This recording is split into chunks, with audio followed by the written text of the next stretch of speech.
ជំរាបសួរណាព្យាបាលទាំងអស់គ្នា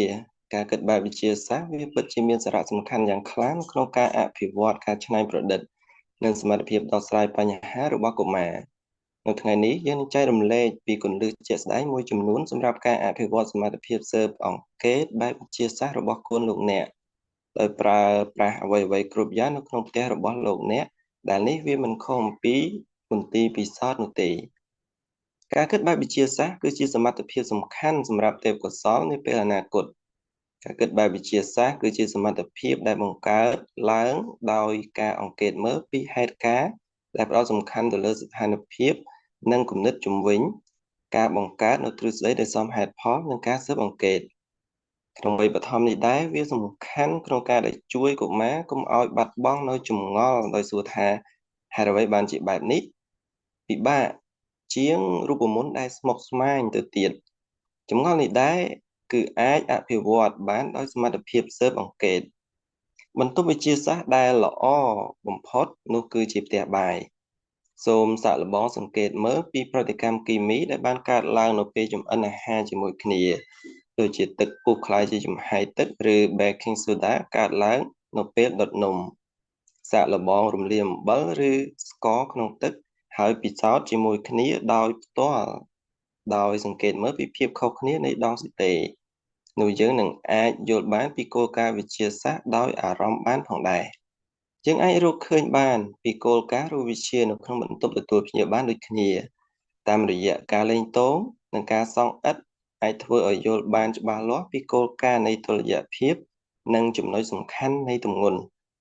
យើងអាចយល់បានពីគោលការណ៍នៃពន្លឺដោយសង្កេតមើលពីការផ្លាស់ប្ដូរប្រវែងនៃស្រមោលក្រោមពន្លឺព្រះអាទិត្យហើយការដែលអាចស្រោចទឹកចូលនៅក្នុងផើងផ្ការួចកត់ត្រាពីការលូតលាស់របស់រុក្ខជាតិ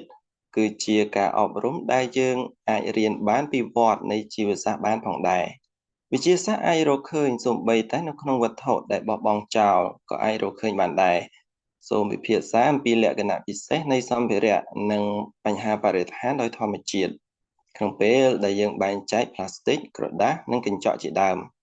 គម្រោងកែច្នៃឡើងវិញដែលពាក់ព័ន្ធទៅនឹងការផលិតរបស់ថ្មីៗដោយប្រើប្រាស់របស់របរដូចជាដបទឹកដោះគោនិងផ្លាស្ទិកជាដើមដែលអាចល្អសម្រាប់ការអភិវឌ្ឍនៅសមត្ថភាពដោះស្រាយបញ្ហាប្រកបដោយភាពច្នៃប្រឌិតទូនាទីរបស់ឪពុកម្ដាយគឺត្រូវសួរជានិច្ចនៅសំណួរដែលស្វែងយល់ឲ្យបានច្រើនសូមសួរសំណួរអំពីបាតុភូតដែលបានសង្កេតឃើញថាហេតុអ្វីបានជាបរិមាណទឹកផ្លាស់ប្ដូរនៅពេលទឹកកករលាយជានេះទៅទៀតវាមានសារៈសំខាន់យ៉ាងខ្លាំងក្នុងការលើកទឹកចិត្តនិងជំរុញកូនរបស់លោកអ្នកឲ្យសន្មតនិងធ្វើការទស្សន៍ទាយដោយសួរសំណួរដូចជាតើនឹងមានអ្វីកើតឡើងប្រសិនបើយើងដាក់ខ្លាញ់ជំនួសទឹកបន្ទាប់ពីសង្កេតឬពិសោធន៍រួចសូមឲ្យកត់ត្រាចូលនៅក្នុងសៀវភៅពីដំណើរការលទ្ធផលចំណាប់អារម្មណ៍ដើម្បីជួយដល់ដំណើរការនៃការគិតឲ្យបានត្រឹមត្រូវការកត់ត្រាតាមបែបមើលឃើញដោយប្រើប្រាស់ដូចជាតារាងងាយៗរូបភាពជំនួសឲ្យអក្សរវែងៗទាំងនោះក៏វាក៏ល្អដែរទម្លាប់មួយនេះនឹងធ្វើឲ្យស៊ាំទៅនឹងរាងកាយនៅផ្នត់គំនិតបែបវិទ្យាសាស្ត្រសម្រាប់រៀបចំនិងវិភាគទិន្នន័យដោយធម្មជាតិនៅពេលដែលលេងហ្គេមវិទ្យាសាស្ត្រត្រូវតែពង្រឹងសមត្ថភាពឲ្យបានជាទីមួយបង្អស់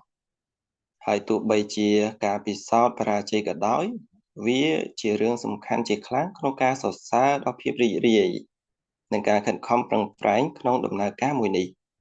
សូមប្រាប់កុមារថាភាពបរាជ័យគឺជាម្ដាយនៃវិទ្យាសាស្ត្រការដែលផ្ដល់សម្ភារៈងាយៗដូចជាកាវយឺតដែលឆក់កែវវាស់កម្រិតជលជាដើមដើម្បីជំរុញដល់ការចាប់អារម្មណ៍កុមារក៏ជាវិធីសាស្ត្រមួយដ៏ល្អដែរនោះដែលកុមារសួរថាហេតុអ្វីវាគឺជាឱកាសនៃការលូតលាស់មិនមែនជាអ្វីដែលសំខាន់សម្រាប់ឪពុកម្ដាយនោះទេសូមពង្រឹងនៅទម្លាប់ដែលស្វែងរកជាមួយគ្នាពីគោលការណ៍វិទ្យាសាស្ត្រដែលលាក់ទុកនៅក្នុងបាតុភូតនិងវត្ថុទាំងអស់ក្នុងផ្ទះទម្លាប់ដែលស្វែងយល់និងអង្កេតនេះគឺជាអាវុធដ៏ខ្លាំងក្លាជាទីបំផុតដែលដាស់នៅទេពកោសល្យដែលលាក់ទុកនៅក្នុងខ្លួនរបស់កុមារយើងខ្ញុំសង្ឃឹមថាវីដេអូនៅថ្ងៃនេះនឹងបានជួយដល់ការលេងហ្គេមបែបវិទ្យាសាស្ត្រនៅក្នុងជីវិតប្រចាំថ្ងៃរបស់កុមារបាននៅម៉ោងក្រោយយើងនឹងចែករំលែកគ្នាអំពីប្រធានបទទី7នៃ វគ្គសិក្សាជាមូលដ្ឋានគឺការបង្កើតទម្លាប់ដែលព្យាយាមធ្វើកិច្ចការផ្ទះរៀងរាល់ថ្ងៃថាមពលនៃទម្លាប់និងជំហានដំបូងនៃការដឹកនាំខ្លួនឯងជួបគ្នានៅវីដេអូក្រោយសូមអរគុណ